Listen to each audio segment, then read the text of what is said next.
بسم الله الرحمن الرحيم الحمد لله رب العالمين والصلاة والسلام على سيدنا ومولانا محمد وعلى آله وأصحابه وأزواجه وذريته أجمعين. اللهم ربنا أرنا الحق حقا وارزقنا اتباعه وأرنا الباطل باطلا وارزقنا اجتنابه. اللهم أرنا حقائق الأشياء كما هي ربنا زدنا علما وعملا وإخلاصا يا رب العالمين. اللهم انصر أولياءك في غزة وفي فلسطين كلها وفي مشارق الأرض ومغاربها. اللهم انصرهم على عدوك وعدوهم إنك على كل شيء قدير. اللهم انصر إخواننا المجاهدين في مشارق الأرض ومغاربها خاصة في غزة اللهم ألف بين قلوبهم وأصلح ذات بينهم. اللهم سدد رميهم وسدد رايهم وسدد خطاهم. اللهم فرج عنا وعن إخواننا في غزة وفي مشارق الأرض ومغاربها. اللهم نفس كربنا وكربا وثبت أقدامنا وأقداما والطف بنا وبهم يا أرحم الراحمين يا أرحم الراحمين يا رب العالمين.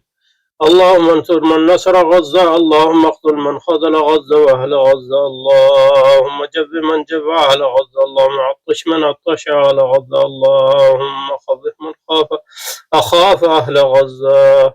اللهم انصر من نصر الإسلام والمسلمين واخذل من خذل الإسلام والمسلمين يا رب العالمين. اللهم انصر من نصر دين محمد صلى الله عليه وآله وسلم وجعلنا منهم واخذل من خذل دين محمد صلى الله عليه وآله وسلم ولا تجعلنا منهم يا رب العالمين. وصلى وسلم على سيدنا محمد وعلى آله وأصحابه وأزواجه وذريته أجمعين برحمتك يا أرحم الراحمين. آمين آمين يا رب العالمين.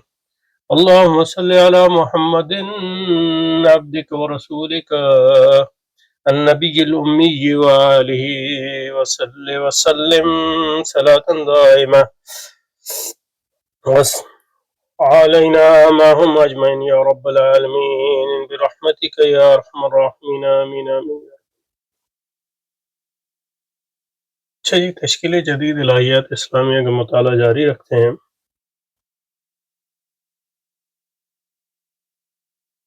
یہاں پہ کہیں رکے تھے، کافی دن ہو گئے.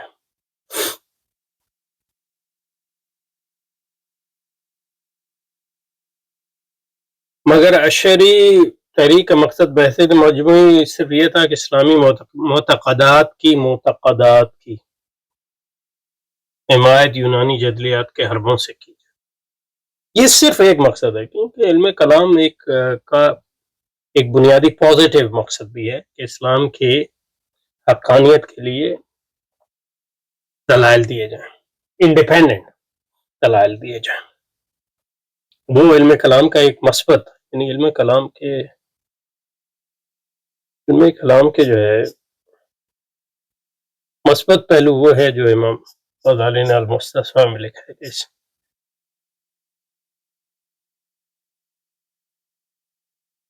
مثبت اور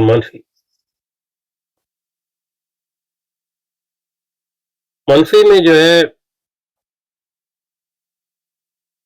آگے اسلام کی کا حجت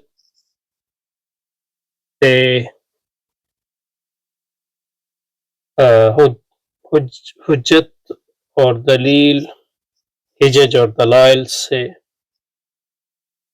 اب کہہ لیں انڈیپینڈنٹ، مستقل بذات دلائل سے اسلام کا ثبوت. تو یہ نیسسری جو ہے، یہ اسلام کی اندر سے نکلتی ہے یہ چیز، یعنی اسلام کا اپنا تقاضا، یہ کوئی خارجی دباؤ کے نتیجے میں نہیں ہے. کیونکہ اسلام کی بنیاد جو ہے حجت اور دلیل پر قائم ہے، جیسے کہ قرآن مجید میں فرمایا. مثلا سورہ یوسف میں قل هذه سبیل، اعوذ باللہ من الشیطان الرجیم، بسم اللہ الرحمن الرحیم، قل هذه سبیلی ادعو الی اللہ على بصیرة وانا على بصيرة أنا ومن اتبعني وسبحان الله وما أنا من المشركين.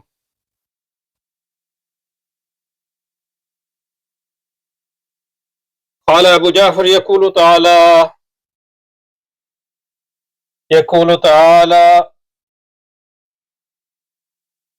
ذكره لنبي محمد صلى الله عليه وسلم: قل يا محمد هذه الدعوة التي أدعو إليها والطريقة التي أنا عليها من الدعاء إلى توحيد الله وإخلاص العبادة له دون الآلهة والأوثان والانتهاء إلى طاعته وترك معصيته سبيلي وطريقتي ودعوتي أدعو إلى الله وحده لا شريك له على بصیرت کی بنیاد پہ، یقین علیم منی به انا ويدعو إليه على بصيرة أيضا من اتبعني وصدقني وآمن بي وسبحان الله. تو بصیرت کی بنیاد پہ، بصیرت کی بنیاد پہ یہ ہے کہ مطلب یہ ہے کہ رسول اور اس کے متبعین جو اس دعوت کی طرف بلا رہے ہیں وہ دلیل اور حجت اور ان کو خود یقین حاصل ہوا ہے، سمجھے نا، اور یقین کی بنیاد پہ بلا رہے ہیں. ایسے مطلب صرف اس بنیاد پہ نہیں بلا رہے کہ ان کے آبا کا یہ دین تھا اور نہیں، اس کو سچ سمجھتے ہیں، اس کو حق سمجھتے ہیں، اس پر مطمئن ہیں، علی وجہ البصیرہ اس پر قائم ہے اور اس کی طرف بلا رہے ہیں. تو بصیرت وہ کس طرح حاصل ہوتی ہے؟ دلیل ہی کی بنیاد پہ حاصل. اب جب آپ دوسرے کو بلائیں گے تو اس کو جو دلیل دیں گے وہ ایسی دلیل ہونی چاہیے جو اس کے قابل قبول ہو. یعنی اس کو تو یہ نہیں کہہ سکتے کہ یہ قرآن جو ہے یہ اللہ کی طرف سے ہے اس لیے اس کو مانو.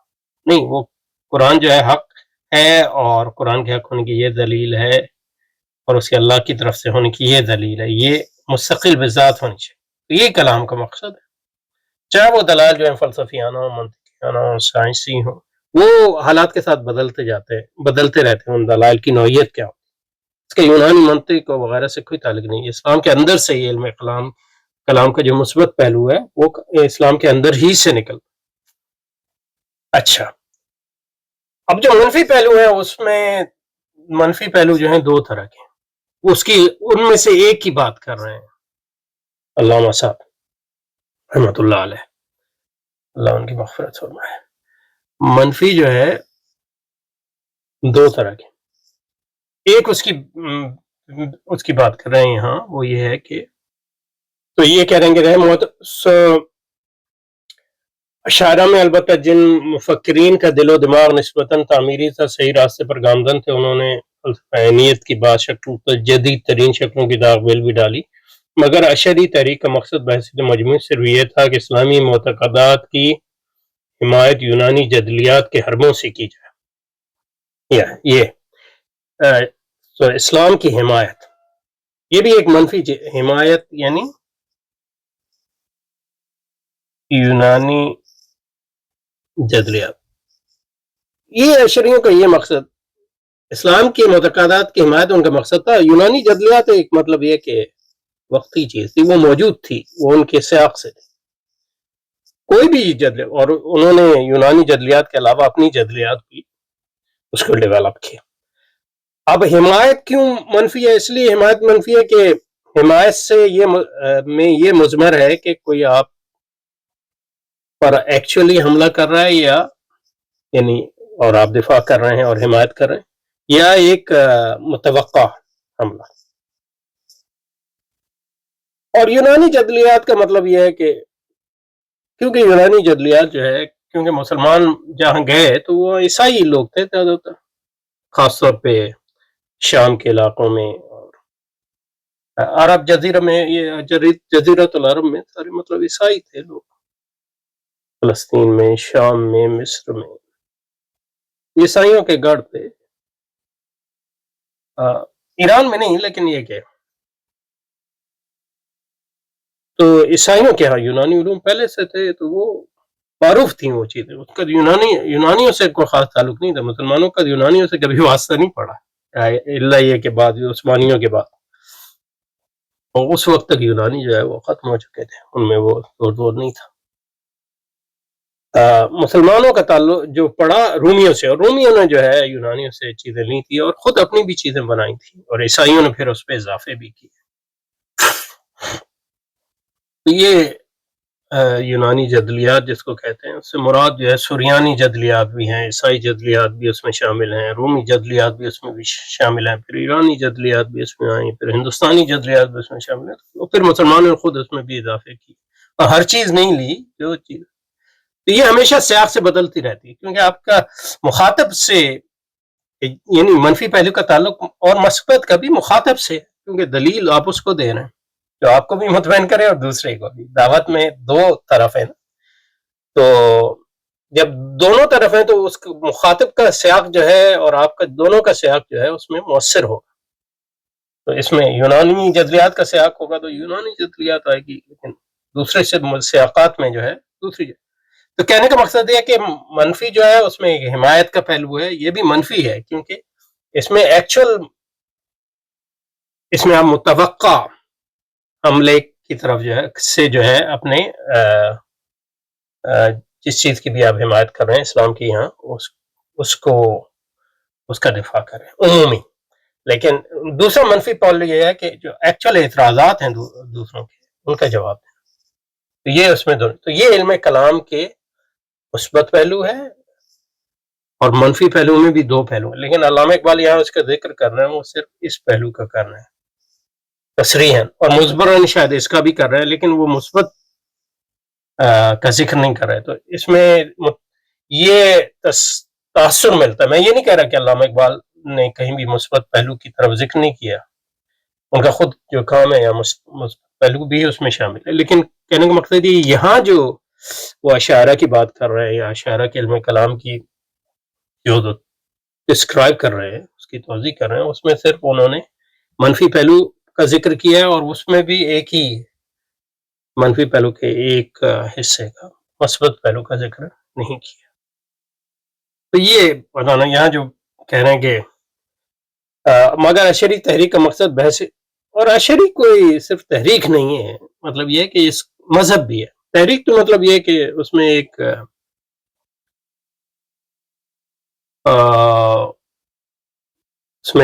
یہ پہلو، تحریک کا لفظ جب استعمال کرتے ہیں تو اس سے یہ تاثر ملتا ہے کہ شاید یہ کوئی وقتی چیز تھی، لیکن ایسی کوئی بات نہیں ہے۔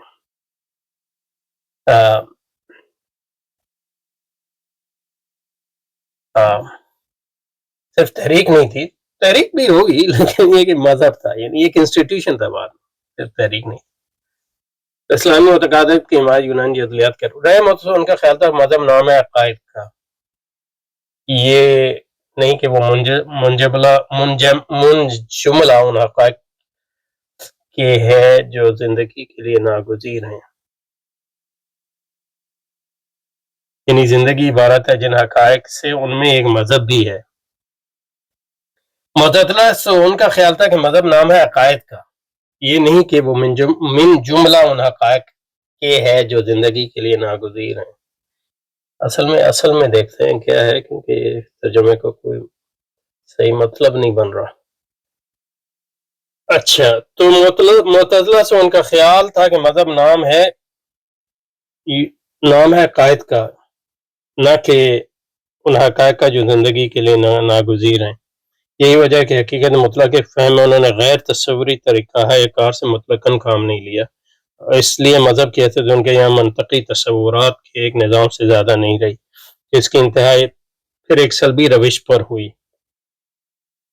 معتزلہ یہ نہیں سمجھے کہ علم کی دنیا میں خواہ اس کا تعلق مذہب سے ہو یا سائنسی فکر کے لیے ممکن نہیں کہ عالم محسوسات سے اپنا رشتہ کلیتاً منقطع کر لے۔ تو یہ بالکل بہتان ہے معتزلہ پہ، یعنی معتزلہ پر تنقید کرتے ہیں، لیکن یہ کہ یہ بالکل مسئلہ سمجھے ہی نہیں۔ تو اس پہ بات کرتے ہیں کافی تھوڑی تفصیل سے، اور اسی پہ انشاءاللہ ختم کریں گے آج، کیونکہ یہ اہم ہے۔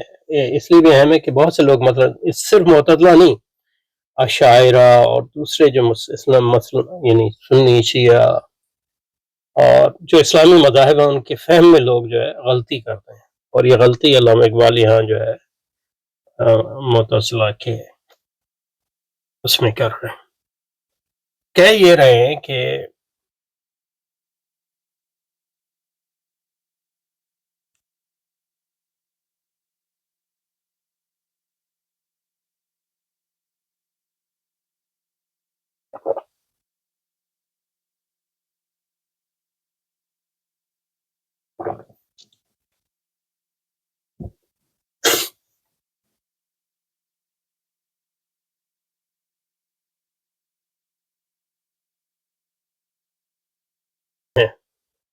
تو کہہ یہ رہے ہیں کہ معتزلہ جو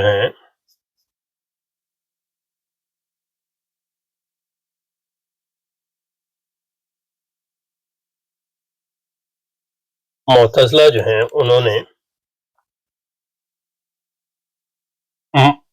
کندی مذہب نام تھا عقائد کا. مذہب سے یہ مراد دین ہے، کیونکہ مذہب جب ہم اردو میں مذہب دین کے مترادف کے طور پہ بھی استعمال ہوتا ہے، لیکن جب مذاہب اسلامیہ کی بات کرتے ہیں تو اس سے مراد دین نہیں ہوتا، اس سے مراد مسلک یا اسکول آف تھاٹ ہوتا ہے. تو یہاں جو ہے دین مذہب معتزلہ کے نزدیک بات ہے صرف عقائد کا. تو یہ بالکل اور انگریزی میں ہے کہ the Mutazila conceiving religion merely as a body of doctrine and ignoring it as a vital fact. تو وہ سمجھے کہ مذہب جو ہے صرف ایک عقائد کے مجموعے کا نام ہے، وہ ایک زندہ قوت نہیں ہے، پوری زندگی کو تشکیل کرتی ہے، یا زندہ حقیقت جو پوری زندگی کو محیط کی ہو. یعنی مطلب یہ کہ اسلام کا ایک سیکولر تصور کہنا ہے ان کا تھا، لیکن ایسی کوئی بات نہیں. اس کی وجہ یہ ہے کہ جب ہم معتزلہ کی بات کرتے ہیں، یعنی یہ اصطلاحات ہیں معتزلہ، سنی، شیعہ، اور مختلف سیاقات میں ان اصطلاحات کے مختلف معنی ہوتے ہیں. معتزلہ کی جب ہم بات کرتے ہیں تو اس سے عقائد کی بات کرتے ہیں، اور عقائد میں بھی صرف کلام کی بات کرتے ہیں زیادہ تر. تو یہ ایک عقائد کا علم عقائد اور علم کلام کا ایک مذہب ہے، یعنی اسکول آف تھاٹ ہے معتزلہ. اشاعری بھی ایک اسکول آف، اور ان اسکولز کو ہم مجموعی طور پہ ان کے اندر بھی کئی اسکول ہوتے ہیں. اور کسی کا معتزلی اور اشعری ہونے کا مطلب یہ نہیں ہے کہ وہ 100% یہ اس کی رائے جو ہے دوسرے معتزلہ سے یا دوسرے اشعریوں سے لگا کھاتی ہوگی. ٹھیک ہے، تو یہ تو اصطلاحات ہیں صرف سمجھنے کے لیے. تو معتزلہ بھی مسلمان علماء تھے جس طرح اشعری بھی مسلمان علماء. وہی معتزلی عالم جب فقہ میں ہوگا تو اس کو معتزلی نہیں کہیں گے. یہ اصول فقہ کی بات کرے گا تو فقہ جو ہے اس میں زیادہ تر معتزلی جو حنفی تھے. تو یہ نہیں مطلب یہ کہنا کہ معتزلہ جو ہے بحثیت معتزلہ عقائد سے ان کا کنسرن تھا، اس کا یہ مطلب نہیں ہے کہ وہ اسلام کو صرف عقائد تک محدود رکھتے. نہیں، وہ حنفی تھے، سیاسی مذہب میں ان کا کوئی اور مذہب ہوگا. عقائد کے عوامی سیاست میں بھی جہاں تک عقائد، کیونکہ علم کلام میں کیونکہ خلافت کی بحث آتی ہے تو اس میں وہ بھی علم عقائد کا حصہ ہے تھوڑا سا، اس لیے سیاسی نظریات کے لحاظ سے بھی آپ کسی کو ایک حد تک معتزلی کہہ سکتے ہیں. لیکن سیاسی مذاہب اور مطلب اصول فقہ میں معتزلی ہونے کا کیا مقصد ہے؟ یعنی جن کو آپ معتزلی کہتے ہیں انہوں نے اصول فقہ ایجاد کی جو آج پڑھائی جاتی ہے ہمارے علم، جس کو کلامی اصول فقہ میں دو مین مذاہب ہیں یا سٹریمز ہیں. ایک کو آپ کہتے ہیں اصول فقہا کا طریقہ اور دوسرے کو کہتے ہیں کلامی طریقہ. کلامی جو طریقہ ہے اصول فقہ کا وہ ایجادی معتزلہ نے کیا ہے. اس پہ بنیادی کتابیں انہوں نے لکھی. یعنی مطلب یہ کہ امام شافعی نے تو کیا رہی، لیکن جس طرح آج مرتب ہے. تو کہنے کا مقصد یہ ہے کہ معتزلی کا مطلب یہ نہیں ہے کہ وہ صرف عقائد کی بات کرتا ہے. یہ نہیں مطلب یہ کہ ہم معتزلی جب کسی کو کہتے ہیں تو اس کا مطلب یہ ہے کہ ہم علم کلام اور عقائد تک کی بات کر رہے ہیں. لیکن وہی معتزلی جب فقہ میں آتا ہے تو وہ کچھ اور ہو سکتا ہے، حدیث میں کچھ اور ہو سکتا ہے، تفسیر میں کچھ اور ہو سکتا ہے، وغیرہ وغیرہ. اور دوسری بات یہ کہ علم کلام میں بھی اور عقائد میں بھی معتزلہ جو ہے ایک عمومی اسکول تو ہے، لیکن ان کے اپنے عقائد آپس میں جو ہے ان کے بہت سے اختلافات ہیں. اور ان کے مذہب معتزلہ کے اندر کئی مذاہب میں کچھ جو ہے ان میں سے کچھ مذاہب جو ہے اشاعرہ اور حنابلہ اور دوسروں سے قریب ہیں، زیادہ قریب ہیں، کم قریب ہیں، کچھ بہت دور ہیں. اور علم کلام اور علم عقائد میں جو ان کی گمراہیاں ہیں وہ کچھ معتزلہ کی کم ہیں، کچھ زیادہ ہیں.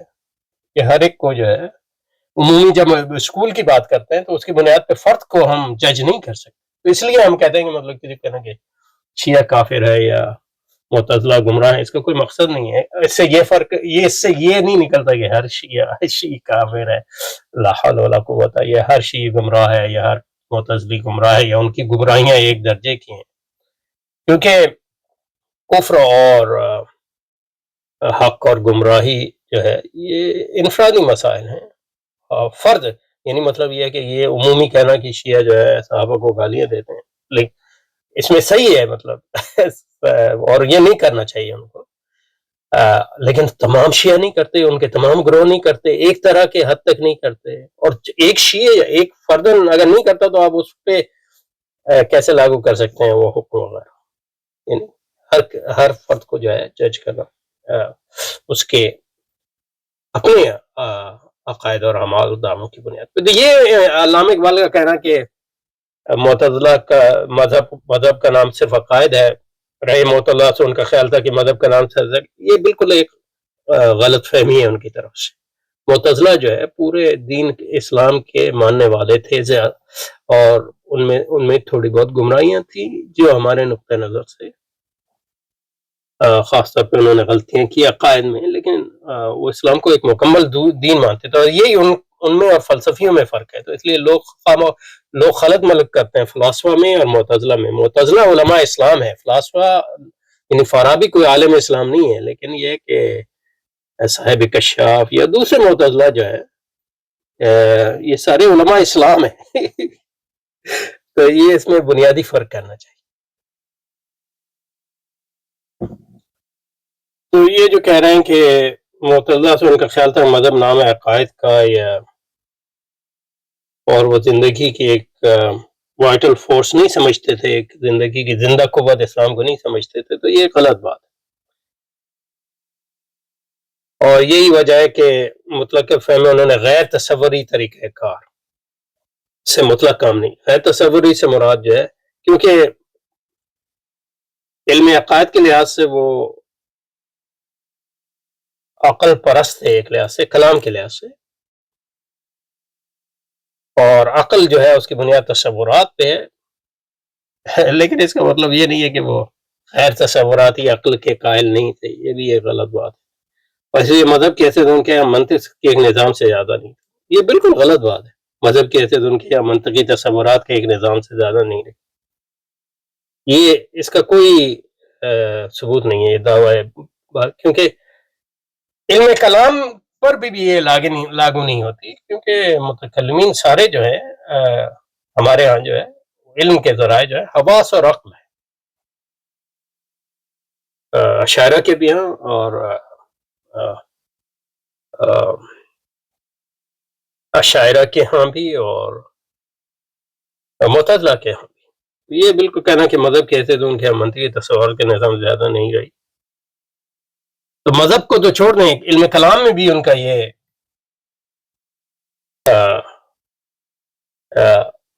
نظریہ نہیں تھا. اس کی انتہا ایک سلبی روش پر ہوئی. یہ انگریزی میں کہہ رہے ہیں کہ the Mu'tazila conceiving religion merely as a body of doctrine and ignoring it as a vital fact. یہ بالکل غلط ہے. There is no proof for that. took no notice of non-conceptual modes of approaching reality. غیر تصوراتی طریقے جو ہے، کیونکہ جب آپ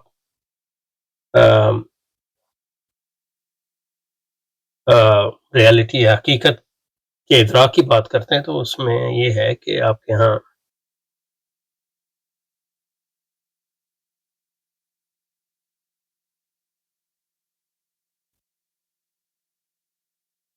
حقیقت کا جب ادراک کرتے ہیں تو اس میں آپ کے ہاں حواس ہیں، علم کے ذرائع، اور حواس میں ظاہری حواس بھی ہیں اور باطنی بھی حواس ہیں، اور عقل ہے، اور عقل کی بھی اقسام تصوراتی اور غیر تصوراتی. کچھ لوگ غیر تصوراتی عقل کو مانتے ہیں، کچھ نہیں مانتے. لیکن یہ کہ عاشرہ اور معتزلہ اور ماتریدی اور حنابلہ دونوں عقل کو بھی مانتے ہیں اور حواس کو بھی مانتے ہیں. ان کے عقل کے نظریات میں کچھ اختلاف ہو تو ہو، لیکن یہ کہ اس کا کوئی انکار نہیں کرتا کہ حواس غیر تصوراتی ذریعہ علم ہے. تو غیر تصوراتی علم یعنی وحی کا انکار تو نہیں کرتے معتزلہ، تو وہ غیر تصوراتی علم نہیں ہے کیا؟ الہام کا انکار تو نہیں کرتے. کم از کم مطلب یہ ہے کہ الہام کا انکار کرتے بھی ہو تو وہی کا تو انکار نہیں کرتے، اور حواس کا کیسے انکار کر سکتے؟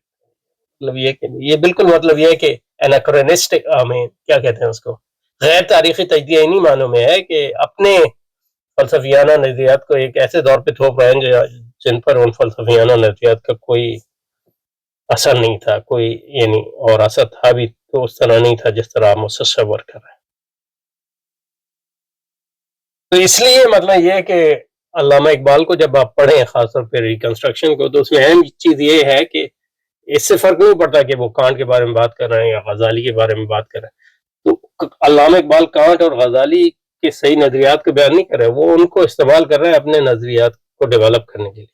تو اس میں بڑی احتیاط کرنی چاہیے کہ ضروری نہیں ہے کہ وہ جو باتیں کانٹ کی طرف منسوخ کر رہے ہیں یا غزالی کی طرف منسوخ کر رہے ہیں یا شاعرہ کی طرف منسوخ کر رہے ہیں یا معتزلہ کی طرف منسوخ کر رہے ہیں، وہ باتیں جو ہے ان کی نسبت جو ہے ان کی طرف جو ہے درست ہو. یہ ضروری نہیں. علامہ اقبال کے منہاج کا تقاضا ہی ہے، کیونکہ وہ ان چیز کو استعمال کر رہے ہیں اپنے نظریات کو ڈیولپ کرنے کے لیے. اچھا جی، تو یہی وجہ ہے کہ حقیقت مطلق کے فہم انہوں نے غیر تصوری طریقہ کار کو یعنی تصورات مثلا حواس کو مطلق کام نہیں لیا. اس کے لیے ان کے لیے مذہب کہتے ہیں یہ منطقی تصورات کے نظام سے زیادہ نہیں رہی. تو یہ بالکل غلط بات ہے. یہ مکس اپ کر رہے ہیں آپ. معتزلہ جو صرف ایک عقائد کلام کا اصول ہے، اور معتزلہ آپ یہ سمجھ رہے ہیں کہ معتزلہ کوئی پورے دین اسلام کے بارے میں کوئی مذہب ہے. ایسی بات نہیں. بنیادی طور پہ ایک کلامی اسکول ہے، اور معتزلی بحیثیت کلامی معتزلی ہے. ضروری نہیں کہ وہ بحیثیت فقیہ کے معتزلی ہو یا بحیثیت نحوی کے معتزلی ہو یا بحیثیت بلاغی کے معتزلی ہو یا بحیثیت محدث کے معتزلی ہو. کیونکہ مطلب کافی معتزلہ نے حدیث کا انکار بھی کیا، کلیتاً نہیں.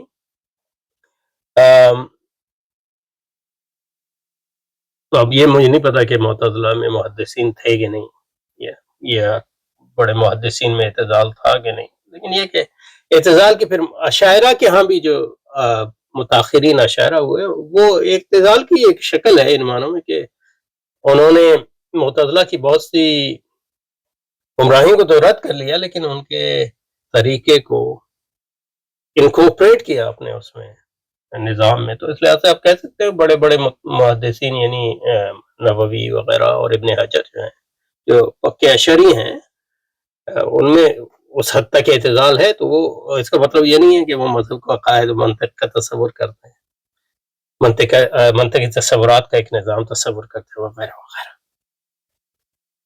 مذہب کی حیثیت ان کے یہاں منطق کے نظام سے زیادہ نہیں، جس کی انتہا ایک سلبی رفع. تو یہ بالکل غلط بات ہے.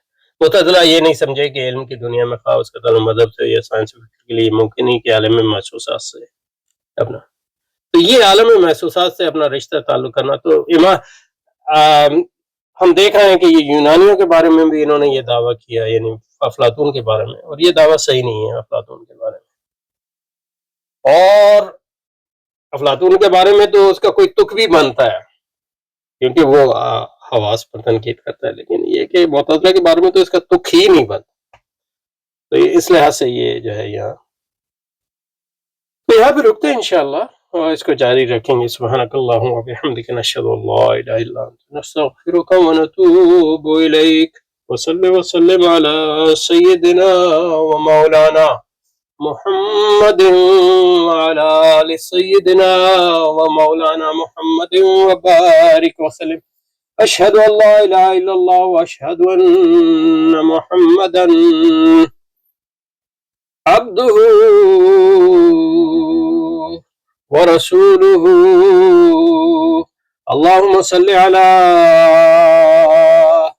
محمد وعلى آبائنا إبراهيم. اللهم صل على محمد نبيك وإبراهيم خليلك